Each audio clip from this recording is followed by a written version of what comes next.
Hi, my name is Tameka Thomas, and today I chose a quote by Miss Maya Angelou. And it is, I've learned that people will forget what you said, people will forget what you've done, but people will never forget how you made them feel.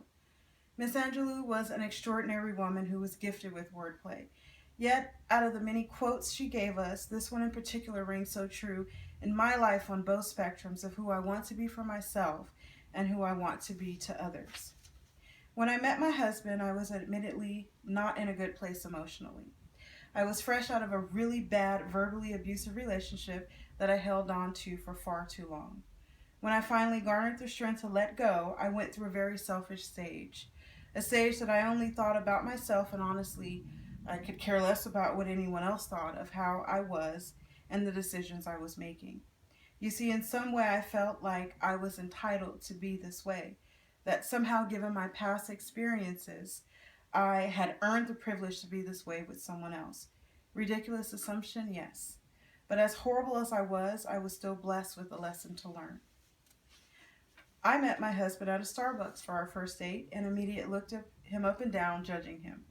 I hated his outfit, and he had a cute face that looked tired with bags under his eyes and the faint beginning of dark circles.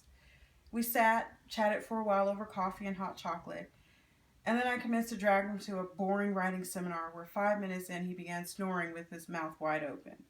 I was unbelievably embarrassed and didn't know if I should wake him up or pretend I didn't know him. Since we rode together, I decided just to wake him up, and we continued on our date at a local Mexican restaurant where he commenced to tell me every bad detail about his life. Was he kidding me? I mean, in all honesty, I thought he was joking and being funny, and I laughed the entire time. The first real laugh I'd had in a long while. Needless to say, I later found out that everything he told me was in fact true, and although not the best experiences was something he thought I should know up front. I also soon found that the reason he always looked so tired when we had our dates during the day was because he worked a graveyard shift and would sometimes be up for 24 hours just to make it a point to see me.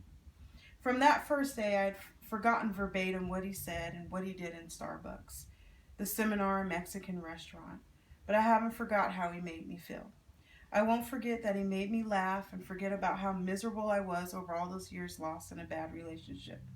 He reminded me of the good and what can be if you allow it.